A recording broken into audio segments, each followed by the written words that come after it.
Hi நண்பர்களே, நலம் 360 சேனலுக்கு உங்கள் அன்போடு வரவேற்கிறேன். இன்றைக்கி நம்ம வீடியோவில் எதை பற்றி பேச போகிறோன்னா, நம்ம அன்றாட வாழ்க்கையில் இடம் பிடிச்சிருக்கோம் ஒரு சாப்பாடை பற்றி தான் பேச போகிறோம். அதுதாங்க தயிர். வீட்டில் எங்கே போனாலும் கடைசியில் சாப்பாடு முடித்து ஒரு கிண்ணம் தயிர் இருந்தால் தான் சாப்பாடு முழுசாயிடுச்சுன்னு நினச்சிக்குவோம். ஆனால் அந்த தயிருக்கு எல்லாம் நல்ல பலன் இருக்குது. சில சமயம் கொஞ்சம் பக்க விளைவுகளும் இருக்குது. அது என்னென்னு இந்த வீடியோவில் தெரிஞ்சுக்க போகிறோம். அதுக்கு முன்னாடி நலம் 360 சேனலை சப்ஸ்கிரைப் பண்ணாதவங்க சப்ஸ்கிரைப் பண்ணிக்கோங்க. மறக்காமல் பெல் ஐக்கானை ப்ரெஸ் பண்ணிக்கோங்க. வாங்க வீடியோக்குள்ளே போகலாம். தயிர் வெறும் சுவைக்காக மட்டும் இல்லை, பல ஆரோக்கிய நன்மைகளையும் அது வச்சிட்ருக்கு. குறிப்பாக கோடை காலத்தில் உடலை குளிர்ச்சியாக வச்சுருக்க இது உதவிகரமாக இருக்குது. தயிரில் இருக்க சத்துக்கள் என்னென்னு இப்போ தெரிஞ்சுக்க போகிறோம். புரதம் 5.25 gram, carbohydrate 7.05 gram, calcium 185 milligram, magnesium 15 milligram, potassium 235 milligram, vitamin B6 0.049 milligram, vitamin A 51, sodium 70. தினமும் தயிர் சாப்பிட்றதால நமக்கு என்னெல்லாம் நன்மை கிடைக்குதுன்னு இப்போ தெரிஞ்சுக்க போகிறோம். தயிர் சாப்பிடுவதால் செரிமான அமைப்பை ஆரோக்கியமாக வச்சுருக்க முடியும். தயிர் சாப்பிடுவதால் வயிறு தொடர்பான பல பிரச்சனைகளிலிருந்து நிவாரணம் கிடைக்கும். உடலுக்கு தீங்கு விளைவிக்கும் பாக்டீரியாக்களை அழிக்கும் ஆற்றல் தயிருக்கு உண்டு. சில ப்ரோபயாட்டிக்குகளுக்கு தயிர்களும் காணப்படுகின்றன. அவை ஆரோக்கியத்திற்கு மிகவும் நன்மை பயக்கும். நோய் எதிர்ப்பு அமைப்பை வலுவாக இருக்க உடல் எந்த வகையான வைரஸ் அல்லது தொற்றுநோயையும் எதிர்த்து போராடும் திறன் கொண்டதாக இருக்கும். உணவில் தினமும் தயிரை சேர்த்து கொண்டால் உடல் வலுவடைகிறது மற்றும் எந்த தொற்று நோயும் எதிர்த்து போராட தயாராக இருக்கும். நோய் எதிர்ப்பு சக்தியை பலப்படுத்தும். எடை குறைக்கிறதுல நன்மை தருது. உடல் எடையை குறைக்க பல்வேறு டயட் திட்டங்களை முயற்சித்து அலுப்பாக இருந்தால் அவற்றில் இந்த தயிரை சேர்த்துக்கோங்க. தினமும் தயிர் சாப்பிட தொடங்குங்க. தயிரில் கால்சியம், பொட்டாசியம், மெக்னீசியம், புரதம், வைட்டமின் பி, சி, ஏ, கே மற்றும் இ போன்ற ஊட்டச்சத்துக்கள் உள்ளன. அவற்றின் நுகர்வு எடையை கட்டுக்குள் வச்சிருக்கும். தயிரில் அதிக அளவு கால்சியம் இருக்குது. கால்சியம் எலும்பு ஆரோக்கியத்திற்கு ரொம்பவே நன்மை பயக்கும். குறிப்பாக ஆஸ்டியோபோரோசிஸ் பிரச்சனை இருந்தால் தினமும் தயிர் சாப்பிட வேண்டும்.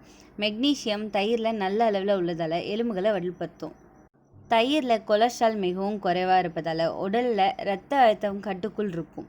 உயர் இரத்த அழுத்தம் இருந்தாலும் தயிர் மிகவும் பயனுள்ளதாக இருக்கும். எனவே தயிரை தவறாமல் உட்கொள்ள வேண்டும். இதனால் இதயம் தொடர்பான நோய்கள் வருவதற்கான வாய்ப்புகள் ரொம்பவே குறைவு. இந்த தயிர் சாப்பிட்றதுக்கான சரியான நேரம் என்னன்னு இப்போ தெரிஞ்சுக்கலாம். எந்த நேரத்தில் தயிர் சாப்பிடக்கூடாதுன்னு அறிவியல் ரீதியாக சொல்ல முடியாது. ஆனால் இரவில் தயிர் சாப்பிட்ட பிறகு சளி மற்றும் இருமல் வந்தால் காலை மற்றும் மதிய உணவில் தயிரை சேர்த்து கொள்ள வேண்டும். தயிரில் உள்ள ப்ரோபயோட்டிக் கிருமிகள் நல்ல பாக்டீரியாவை உருவாக்கும். வயிற்றுப்புண், அஜீரணம், காற்றுடைப்பு குறைக்கும். சாப்பாட்டுக்கு பிறகு ஒரு கிண்ணம் தயிர் சாதம் குடல் நலம் காக்கும். தயிர் உடம்புக்குள்ள இம்யூனிட்டியை மேம்படுத்தும். குளிர், சாதாரண சளி தொற்றுக்களை எதிர்க்க உதவும். அதிக கொழுப்பு இல்லாத தயிர் டயட் பண்ணுறவங்களுக்கு ரொம்ப சரியான ஒரு சாப்பாடு. பசியை குறைக்கும். பக்க விளைவில்லாத எளிதான நிறைய உணர்ச்சியை தரும்.